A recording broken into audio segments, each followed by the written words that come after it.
ज्यादा पढ़ा लिखा बना खोल देंगे चैप्टर और जी मूव्स ही चले एल्विश यादव हम नहीं मैक्स 10 जब से गए मैन बन रखी नहीं है मैन बन स्टोरी पे नहीं मेंशन पर है मल्टी स्टोरी मेंशन खाए जा रहा इनको अंदर से मैं जैसे कैंसर पर कर नहीं सकता कोई तेरे भाई पैंथर को कैंसल तू समझ चला मैं रुका ना कला से बुलावा मिला तो पहुंचा हूँ जहाँ मैं आज अभी आग लगा दिया जहाँ में बर्फ है गले में खाना भी गर्म है सर कभी बुरा ना करा भला करा मैंने ना झाका किसी की किताबों में सीखा है यारों से ओलो के करा है झाटों पे बजे ईगो के बाला मेरी लो पे नहीं लेकिन डीलों में हार्ड हो रहा बिलों में लाखा था किलो में माल होते ईमो जब जिलों में मिलों से भीड़ों में आता है मेरे सब चीजों का पैर हो रहा बीटों पे बीथोवन गीतों में D2 और सोने तो खो जाते जैसे रबाब करी बीफ तो बना ही देते कबाब हो तमीज में रहे तो खुले शराब कानपुर के दागे बच्चे कारतूस से मांगे हमसे आप मुंह लगे तो बत्ती गुल तेरा वास्तु बिगाड़े लड़के बाज ही नहीं आते अच्छे अच्छों की गुद्धियां जाती खुल कट्टे कानपुर के दागे बच्चे कारतूस से मांगे हमसे आप मुंह लगे तो बत्ती गुल तेरा वास्तु बिगाड़े लड़के बाज ही नहीं आते अच्छे अच्छों की गुद्धियां जाती खुल वेरी वेरी हेट करते जा रहे हम सब ग्रेट करते जा रहे नोट गिनते गिनते बाल हम सफेद करते जा रहे क्लाउटी करे चेज हम एक से एक परचेज करते जा रहे बालक देसी इन गानों से हम परदेश बढ़ते जा रहे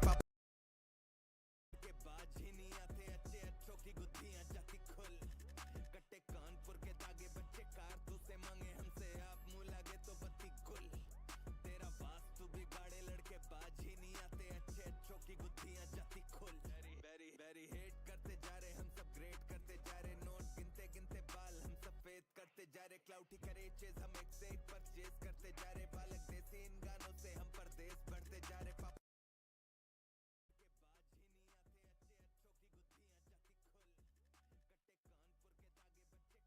So you just mentioned that you want to learn Python.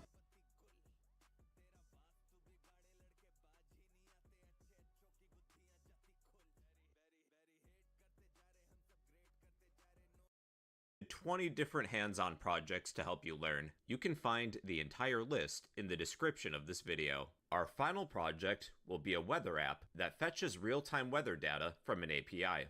Even if you've never coded anything in your life before, I'll walk you through the basics, the ABCs of programming. If that sounds good to you, then I encourage you to sit back, relax, and enjoy the show.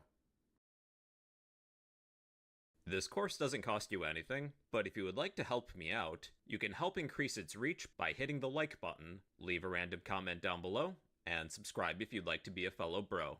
Thank you, I appreciate it. I don't like boring introductions, so I say we just jump right in. There's two things we'll need to download. The first is a Python interpreter to convert our written code to machine code. We're going to head to python.org, go to Downloads, and download the latest version. We will open this executable. If you're on Windows, you'll want to check this checkbox, Add Python exe to path, and we will install now.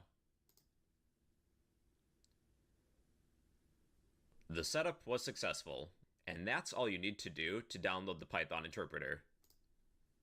The second download we'll need is an IDE, an integrated development.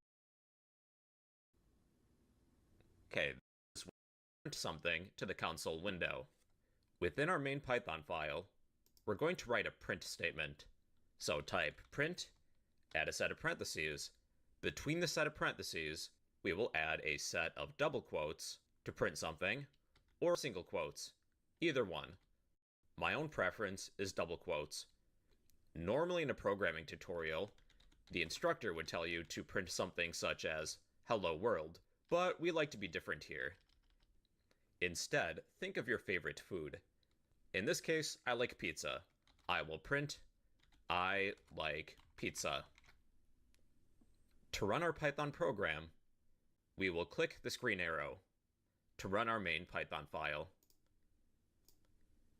We should have a console window that displays our output, "I like pizza," or whatever your favorite food is. Let's print another line of code. Let's print, "It's really good." By adding a second print statement, we are printing a second line of code. Now we'll discuss comments. The Python interpreter doesn't output comments. To write a comment, you use a pound sign. I like to call this a hashtag. My comment will be, this is my first Python program. Comments are used as notes for yourself or for other people reading this code. If I were to run this code again, this comment is not displayed to the output. We still have, I like pizza, it's really good. Alright everybody, so that is your very first Python program. And in the next topic, we'll discuss variables. Alright everybody, we are moving on to variables. A variable is a container for a value. There's 4 different data types we'll discuss: strings, integers, floats, and booleans. Yes, I know, that's a silly name. A variable behaves as if it was the value it contains. Each variable should have a unique name. Let's say we have a variable of first name. To assign a variable, you use the assignment operator of equals. For text, a string is a series of text. This can be double quotes or single quotes. My own preference is double quotes. Why don't you type in your first name? This variable, a first name, will behave as if it was this value, this series of characters. So to demonstrate this, I'm going to print my first name variable. So place it within a print statement without quotes. That will print your first name.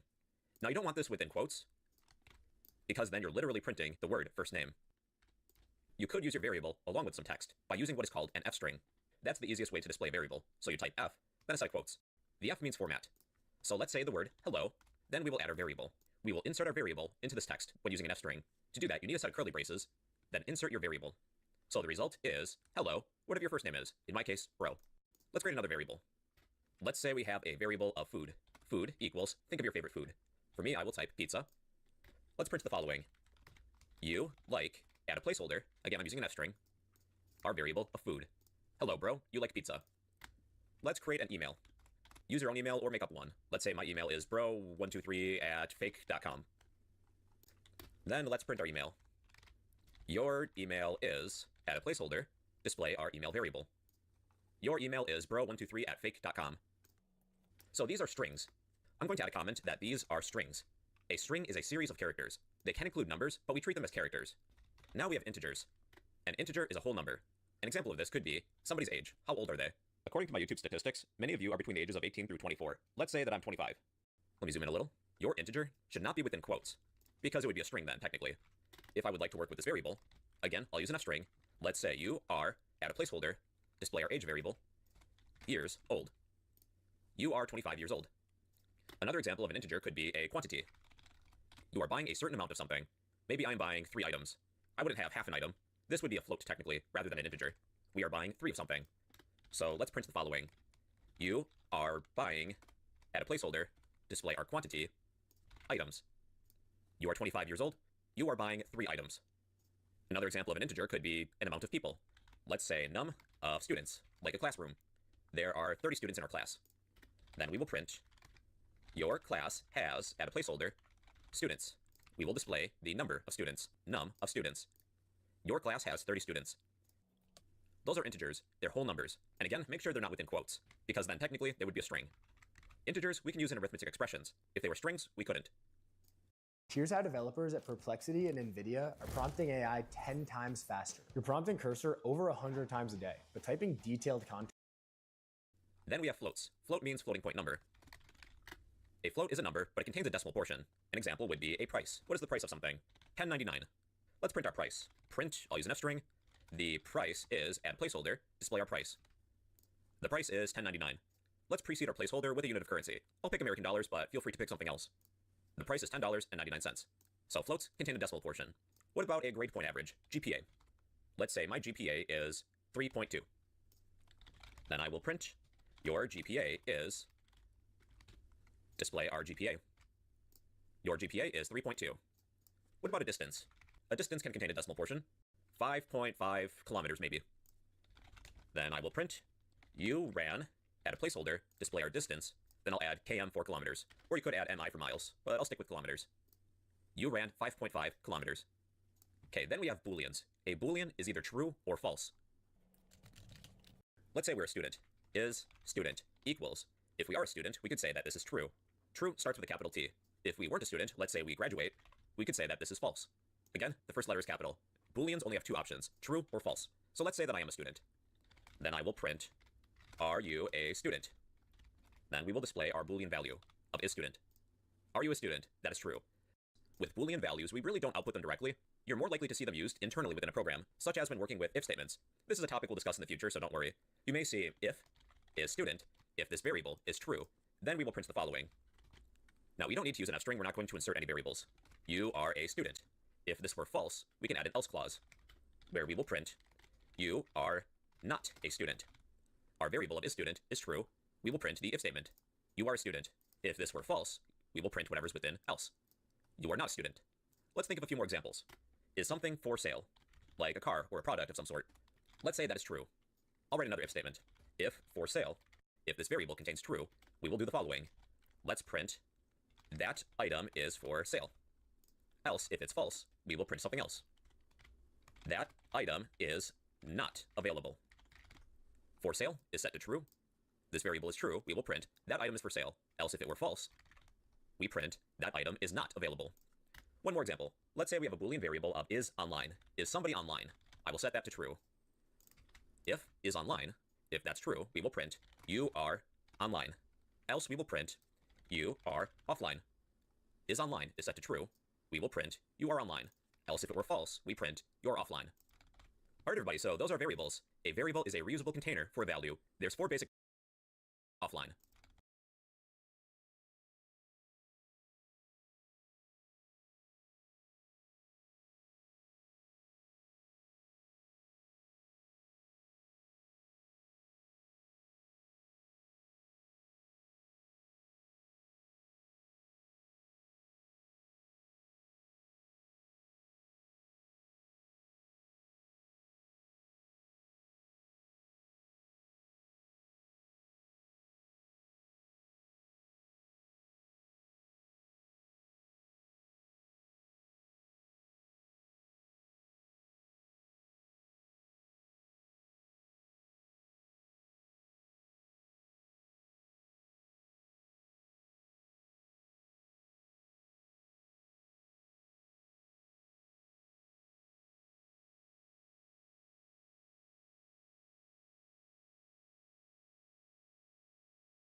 This variable is true, we will print that item is for sale. Else, if it were false, we print that item is not available. One more example. Let's say we have a Boolean variable of is online. Is somebody online? I will set that to true. If is online, if that's true, we will print you are online. Else, we will print you are offline. Is online is set to true. We will print you are online. Else, if it were false, we print you're offline. All right, everybody, so those are variables. A variable is a reusable container for a value. There's 4 basic data types for beginners. A string, which is a series of text. Integers, which are whole numbers. Floats, which are numbers, but they contain a decimal portion. And booleans, which are either true or false. They're binary. Your assignment in the comment section is to post 4 variables. Post a string, an integer, a float, and a boolean. Try and think of a unique example if you can. And well, everybody, those are variables in Python. Can't trust your AI results? Let Borium sift through 100 and... All right, everybody, so we are moving on to typecasting. Typecasting is the process of converting a variable from one data type to another. We have various functions to convert a value or variable to a string, an integer, a float, or a boolean. Let's create some variables. We will create a name variable. Type in your full name. An age, make up some age. A GPA for grade point average, let's say minus 3.2. And a boolean of is student. Are we currently a student? Let's say that's true. Now, you actually could get the data type of a variable or a value by using the type function, then pass in a value or variable. However, when I run this, there's no output. So I need a print statement. We will print what is returned by the type function. Get the type of our name variable, then print it. So our name variable is a string, str. Our age variable is an integer, an int. GPA is a float. Is student is a boolean. Using these typecast functions, we can convert from one data type to another. Here's how. Let's start with something simple. Let's convert our GPA to an integer. Currently, it's a float. Is student is a boolean. Using these typecast functions, we can convert from one data type to another. Here's how. Let's start with something simple. Let's convert our GPA to an integer. Currently, it's a float. I will reassign GPA use the int function to typecast to an integer, then pass in my GPA. At the end, we will print our GPA. If we typecast 3.2 to a whole integer, what would the result be? A whole integer of 3. We truncate the decimal portion. Let's convert our age to a floating point number. We will reassign our variable of age, use the typecast function of float, then insert our age variable. Let's print our age variable, and it should be a floating point number, 25.0. Now we'll cover strings. Let's typecast our age to be a string. Age equals, call the typecast function of string, str, pass in our age variable. So the result is still going to appear the same, 25. However, it's a string, not an integer. And to prove that, I will enclose my age variable with the type function. The type of variable age is a string. It would be the same as if we're taking this number and enclosing it within quotes. So this would make a difference, because let's say that I add 1 to age. Age plus equals 1. Well, we would get a type error. Can only concatenate strings, not integers, to a string. However, if I were to add a string of 1 to the end, we would be using string concatenation. So let's say it's my birthday, and I add 1 to 25. Well, since we're working with strings now, the result would be 251. I am 251 years old. So strings and numbers behave differently. With numbers, we can use them within arithmetic expressions. Strings, not so much. We will take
and numbers behave differently. With numbers, we can use them within arithmetic expressions. Strings, not so much.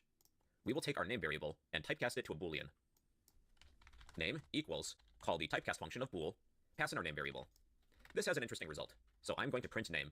Booleans are either true or false. If I typecast my string of text into a boolean, that gives me true. Now it really doesn't matter what I write here.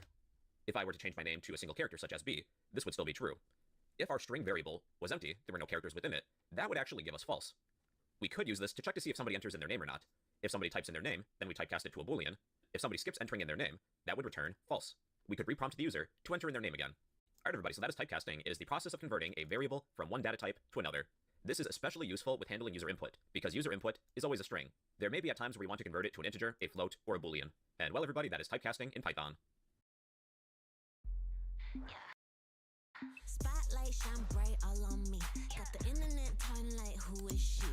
Whole world watching, they about to see that I can manifest anything, just count to 3.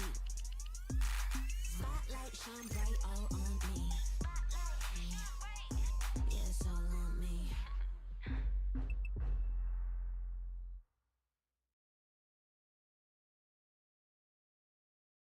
Alright everybody, in this topic I'm going to show you how we can accept user input in Python. We use the input function. It's a function that prompts the user to enter in data, and it returns the entered data as a string. Here's an example. To accept user input, we will call the input function. When I run this program, we need to enter in data to our console window, like so, then hit enter. However, we need a prompt. We need to tell the user what we want them to type in. So let's ask a question. Our prompt will be within quotes. Let's say, what is your name? Let's try this again. What is your name? I can type in something. Why don't you go ahead and type in your full name? Then hit enter. Now with this input, we're not quite doing anything with it. The input function is going to return some data as a string. We can assign it to a variable if we would like.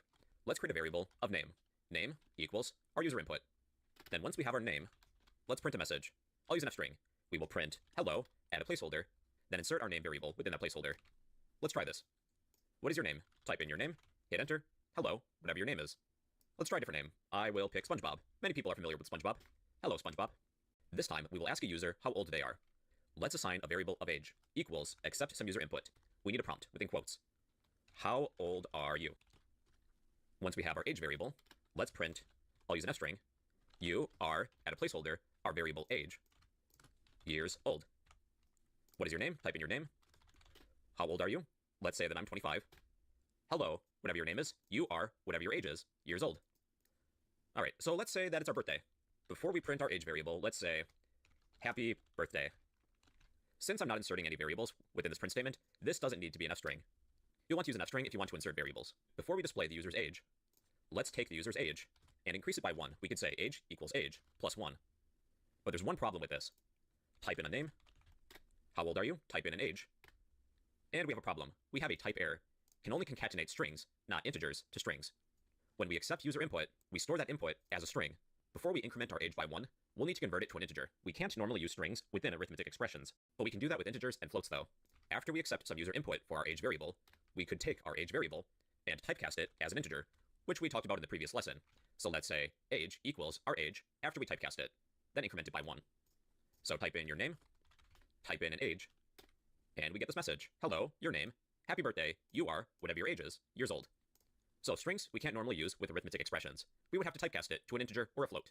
However, we could condense some of these steps. We're taking up an extra line to typecast our age as an integer. What we could do instead is that when we accept our user input, we can enclose the input function within a typecast to int, and that would work the same. Type in your name, type in an age, and this works the same. And it takes less lines of code, and is more readable, I would say. When we accept user input, it returns that input as a string data type. Then we just have to typecast it to another data type if we need to, and in this case for age, we do. Now we'll go over a couple exercises, because it's important to practice what you've learned. In this first exercise, we're going to calculate the area of a rectangle. We need to prompt the user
user to enter in a length and the enter the length, let's say 5 inches, 5 centimeters, doesn't matter. Enter the width, 6. We get a type error, can't multiply sequence by non-integer of type string. When we accept user input, it returns a value of the string data type. We can't use those strings in arithmetic expressions. We're multiplying the length times the width. We would need to typecast them as an integer or float. Since we're working with basic geometry, such as calculating the area, let's do float. So let's typecast our user input as a float for both length and width. Okay, let's try this again. Let's say 5 times 6. The area that's returned to us is 30.0. This result contains a decimal. It's a floating point number, a float. Ready to level up your Python workflows? PyCharm, the only Python IDE you need, built for data, machine learning, and AI. So when we print the area, I'll use an f-string this time. The area is, I'll add a placeholder, display our area variable. Let's add a unit of measurement afterwards. I'll pick centimeters. Now, since we're working with areas, if we would like to technically be accurate, so we could say to the power of 2, or we could add a superscript. So if you would like superscript 2 and you're on Windows, make sure numlock is on, hold Alt, then type on the numpad 0178. So we have a superscript of 2. Again, it's not really necessary for this lesson. I just think it'd be cool to include it, because then it's technically accurate. All right, let's say that the length is 6.1, and the width is 7.2. The area is 43.92 centimeters squared, because we're working with areas. Let's cover a second exercise. This time, we will create a shopping cart program. Exercise 2, we're going to create a shopping cart program. We need 3 variables, an item, a price, and a quantity of those items. We will create a variable of item. We will accept some user input. What item would you like to buy? What are we trying to purchase? Let's say that the length is the power of 2. I'll pick centimeters.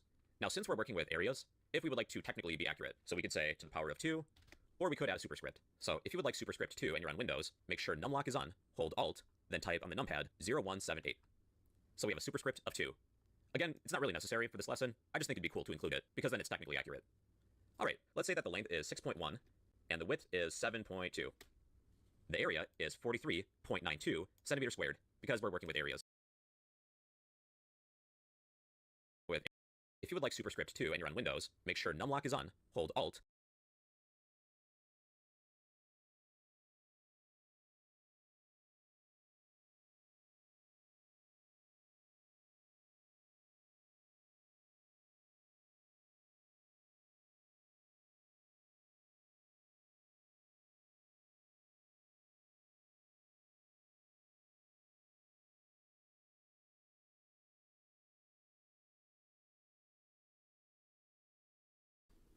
so our font is italic. All right, everybody, all right, everybody. Let's take the user's age.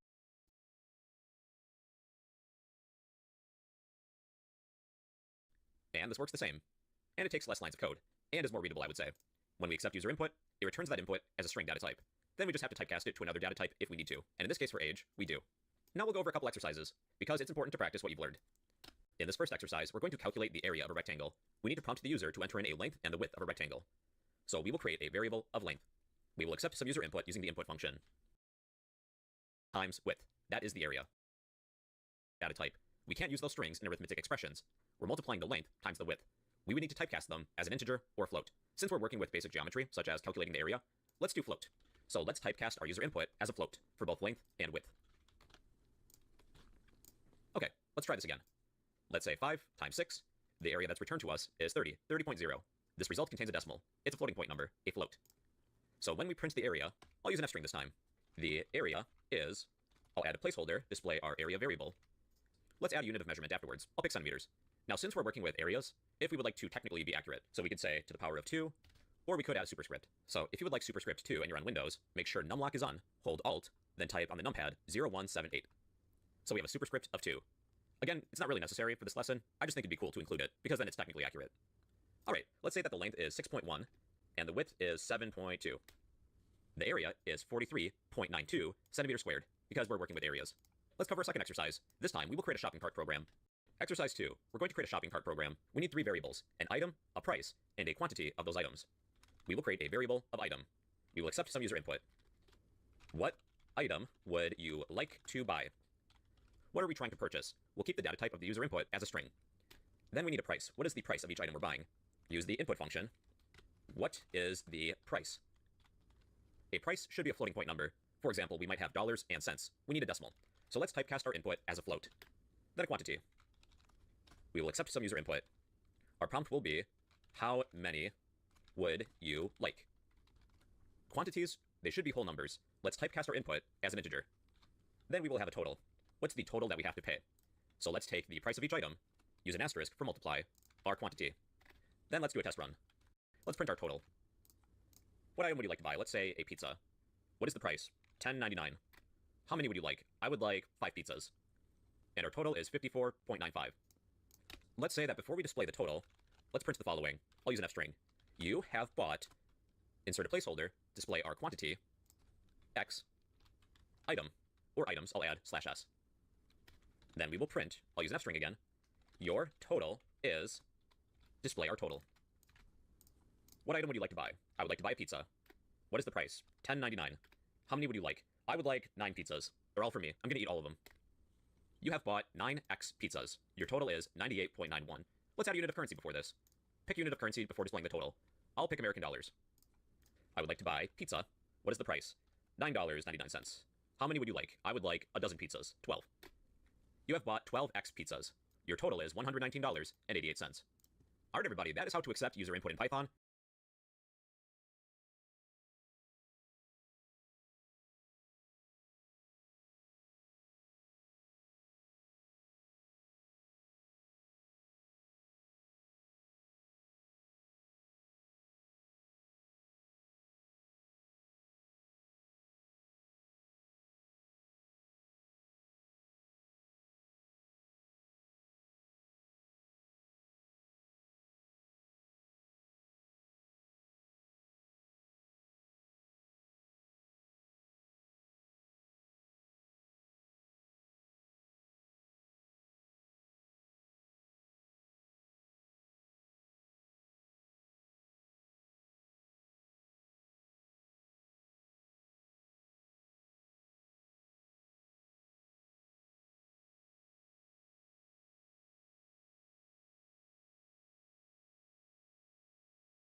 and we've covered a few exercises. In the next topic, we're going to create a Mad Libs game, and that is how to accept user input in Python. Hey, still thinking about joining the 30-day Python using AI bootcamp by AI for Techies? So what if in 30 days you could go from knowing nothing about Python to actually building apps and websites from scratch? With just 45 minutes a day and a step-by-step module guiding you, it's simple even for complete beginners. Plus, by the end of the bootcamp, you'll receive a certification, which is recognized by top companies that hire Python folks with AI skills. You'll be learning from the best, industry experts. Among them would also be IIT alumni who have helped thousands of people like you start their tech career. And it works because folks just like you, inexperienced in the tech field, start from here and then land up 15 to 30 LPA jobs just after completing this bootcamp. Python combined with AI skills gives you a good chance against experienced folks to fight for these top packages. And the best part, it's just for rupees 199. But you need to hurry up because these seats fill up pretty fast. So book yours now.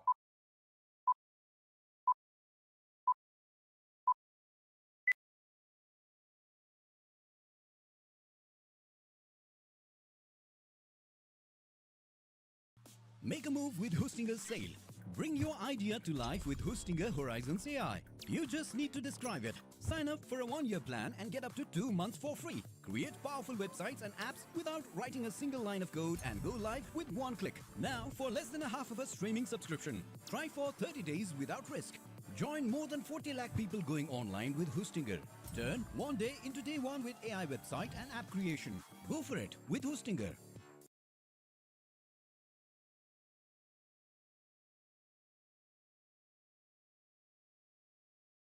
Alright everybody, in this video we're going to create a game of Mad Libs. Not because we have to, but because I want to. It would be a good exercise for us, just so we're more comfortable with accepting user input. If you're not familiar with Mad Libs is a word game where you create a story by filling in the blanks with random words. So we're going to create a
a story template.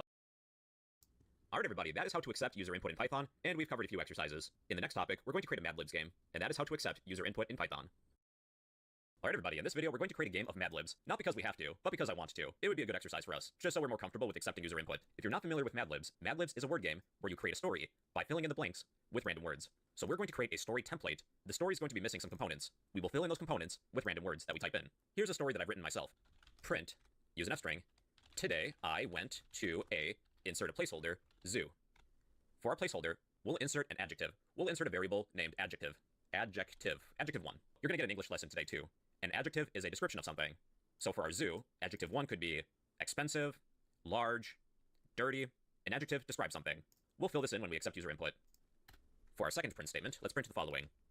In an exhibit, I saw a placeholder. We'll include a noun. Noun 1. A noun is a person, place, or thing in English. Maybe a gorilla. A gorilla named Harambe, for example. Print, use an F string. Let's say our noun 1, whatever this is, we can reuse variables, was, we will create a second adjective, adjective 2. We will be describing whatever noun 1 is, this person, place, or thing. And we will insert a verb, verb 1. A verb is an action, such as running or eating. Then for our last statement, let's print I was, add a placeholder. We'll create adjective 3. Adjective 3 will describe us. Change 1 to 2. Then a verb. Enter an adjective. Okay, and then we are ready to run this. Enter an adjective. An adjective describes something. I will say suspicious. Or some kids like to say sussy, or sus even. I've also heard of kids nowadays using the word skibbity. Feel free to type in whatever you would like. It is your story after all. I'm gonna say suspicious. Enter a noun, a person, place, or thing.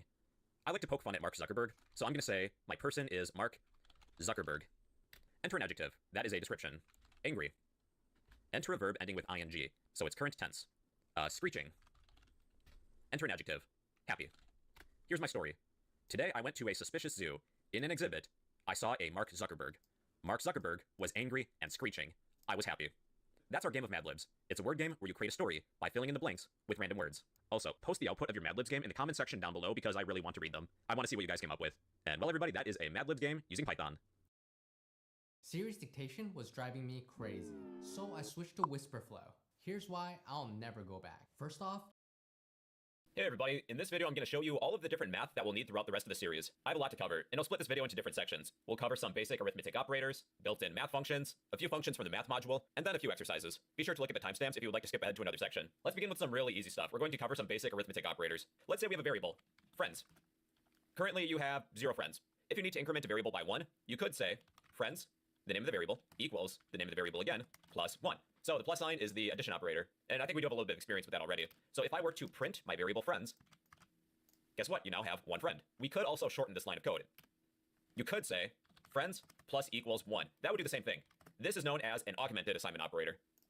And that will give you the same result. I prefer to use augmented assignment operators just because they take less text, and I think they're easier to read. Now let's use subtraction. Friends equals friends minus 2. So of course minus is the subtraction operator. You have negative 2 friends, I guess. If you were to use the augmented assignment operator, that would be friends minus equals 2. There, you still have negative 2 friends. Okay, multiplication, let's change friends to, how about 5? Friends equals friends times 3. You now have 15 friends. Then the augmented assignment operator version of this would be friends times equals 3. So, again, you have 15 friends. Let's cover division. Friends equals friends divided by 2. So we have 2.5 friends. Somebody was cut in half. We have half a friend. Maybe it's just their legs or torso or something. Then the augmented assignment operator would be friends divided by equals 2. And the result is still the same. Now exponents. Friends equals friends to the power of 2. So friends is currently 5. Friends to the power of 2 would be 5 times 5, which is 25. The augmented assignment operator version of this equation would be friends exponent equals 2. And again, friends is 25. And we have modulus. Modulus gives you the remainder of any division. Suppose we have 10 friends instead of 5. I will assign a new variable, remainder. Remainder equals. The augmented assignment operator version of this equation would be friends exponent equals 2. And again, friends is 25. Then we have modulus. Modulus gives you the remainder of any division. Suppose we have 10 friends instead of 5. I will assign a new variable, remainder. Remainder equals friends. The percent sign is known as the modulus operator. It will give us the remainder of any division. If I were to divide my group of friends by 3, we will have 1 remaining. I'll store the remainder within a separate variable. We would have a remainder of 1. It's kind of like in class when a teacher says for everybody in the class to go into groups of 3. Then there's always that one kid that's by themselves. It's kind of the same concept. We're dividing our friends into groups of 3. Then the modulus will give you the remainder. If we divided our group of friends into groups of 2, well, 10 divides by 2 evenly, so there is no remainder. So that is the modulus operator. It's fairly popular to use this operator to find if a number is even or odd, because it will divide by 2 evenly if that number is even. If the remainder is 1, that means that the original number is odd. Okay, so yeah, those are some basic arithmetic operators. Addition, subtraction, multiplication, division, exponentiation, then modulus. Now what we're going to do is cover some built-in math-related functions. Suppose we have 3 variables, x equals 3.14, y equals 4, z equals 5. It doesn't matter if these are floating point numbers or whole integers. The first is the round function. We have a variable named result. I'm going to round x. So there is a built-in round function. After the set of parentheses, we can add some value or variable to be rounded. So we will round x to the nearest whole integer, then print the result. So our result is 3. So that's the round function. With the absolute value function, we can find the absolute value of a number. Let's change y to be -4 instead of 4. We'll take result equals ABS, which means absolute value of y. The absolute value is the distance away from 0 as a whole number. The absolute value of -4 is 4. Let's change y back to 4. There's a built-in power function. Result equals how. Then we'll need a base and an exponent. What's y to the power of 3? That would be 4 times 4 times 4, which is 64. That's the pow function. We can raise a base to a given power. The next two are really useful. Using the max function, we can find the maximum value of various values. What's the maximum value between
x, y, and z?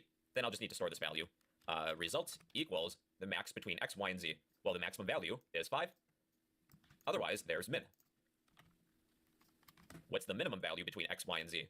That would be 3.14. Now, in this next section, we do have some very useful constants and functions from the math class. Imagine conducting every part of your research only on one platform. Meet Boreum, your AI-powered research companion.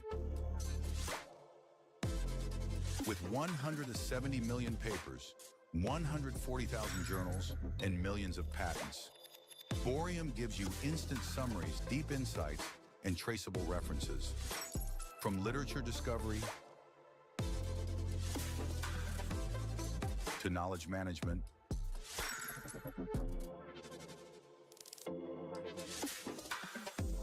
from exploring Scholar Galaxy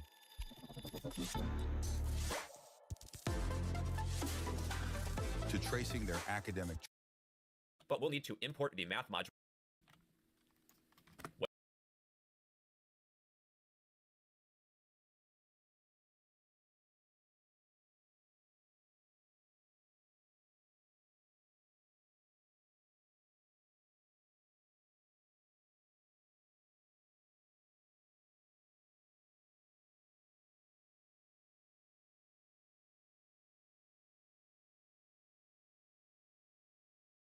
What's the minimum value between x, y, and z?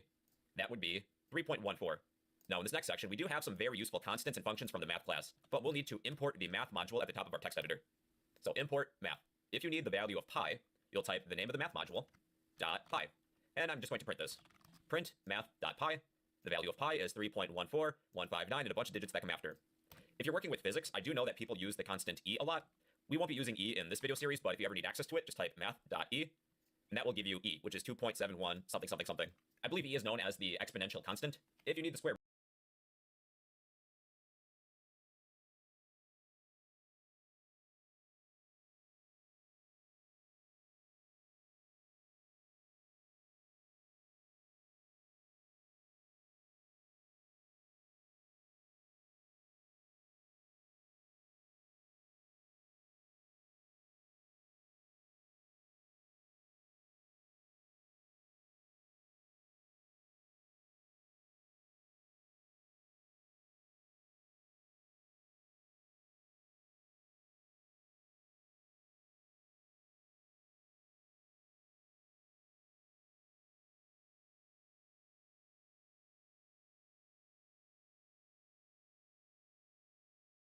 square root of a number, let's say result equals math.sqrt. We can place a variable or a value within the square root function. Let's say we have x again. X equals 9. What is the square root of x? Then I will print whatever the result is. The square root of 9 is 3. That is the square root function. There's a ceiling function. Result equals math.ceil. Ceil will always round a floating point number up. Suppose x is 9.1. So 9.1 rounded up is 10. Otherwise, there's floor, which will always round a number down. Result equals math.floor. Let's change x to 9.9. 9.9 rounded down is 9.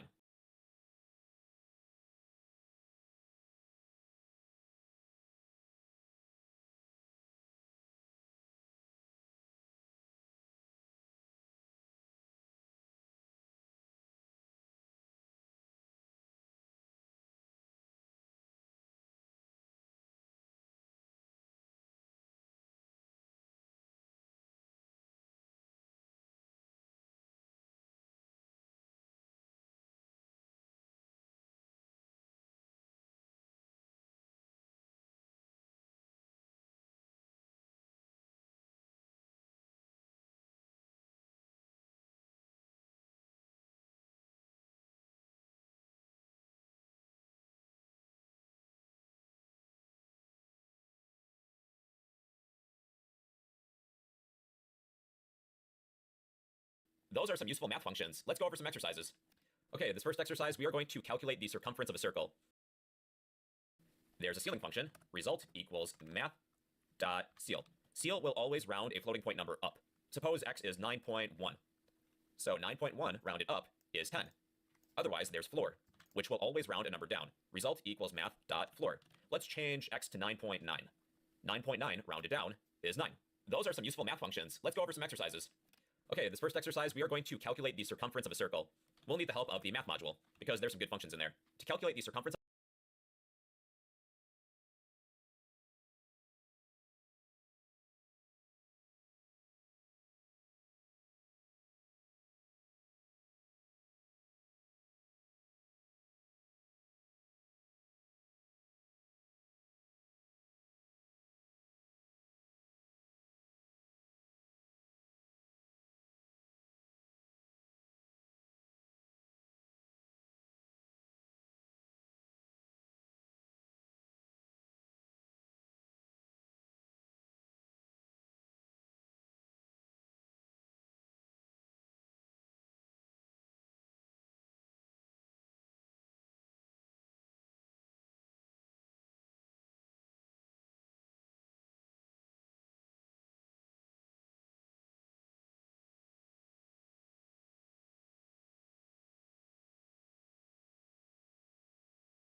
of a circle, the formula is 2 times pi times r. Let's ask a user for a radius, because that's what r is. We'll accept some user input, enter the radius of a circle. We will typecast the input as a floating point number. To calculate the circumference, again, the equation is 2 times pi, we can get that from the math module, times whatever the radius is. And the user is going to type that in. Then we will print whatever the circumference is. Print, we'll use an F string. The circumference is our variable circumference. Enter the radius of a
times whatever the radius is.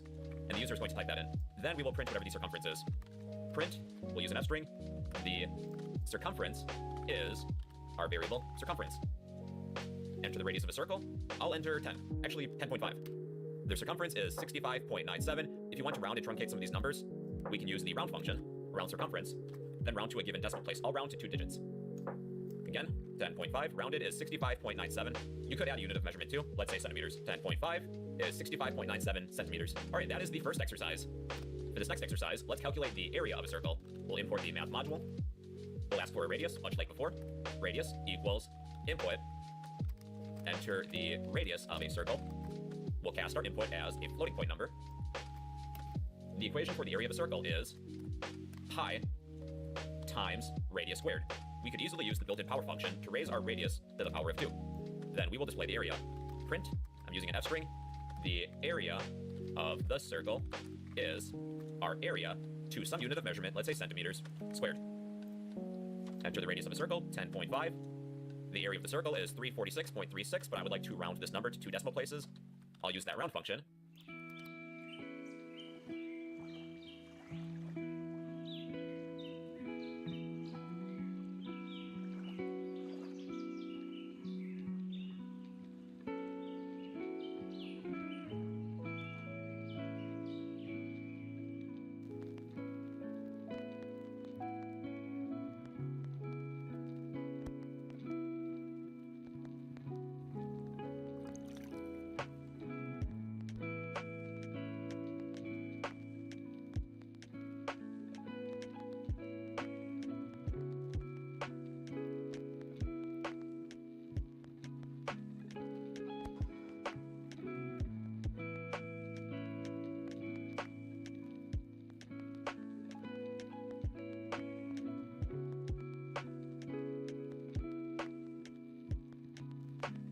And I'll place area and the number of digits to round to within this function. Let's try that again.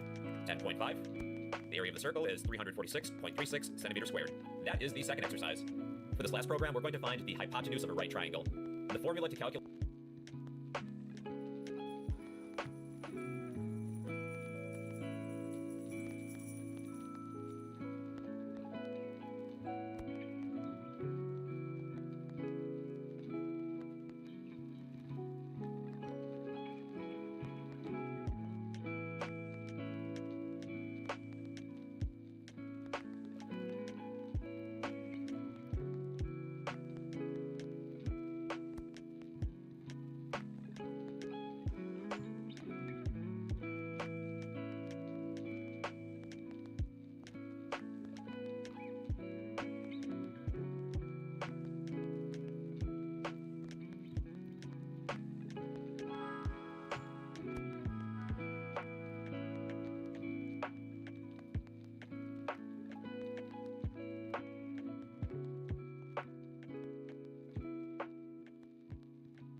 I'll use that round function, and I'll place area and the number of digits to round to within this function.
Let's try that again.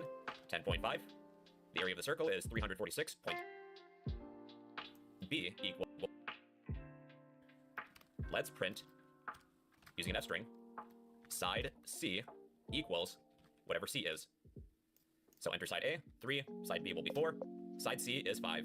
All right, everybody, so So you just mentioned that you want to learn Python. So do not learn Python in manual way in 2025, because learning Python in manual way will take you like some code only if some condition we set is true. Else, we could do something else. It's a basic form of decision making. If it's true, we do something. If it's not true, we don't do it. Let's ask a user for their age. Age equals input. Enter your age. I will typecast the input as an integer.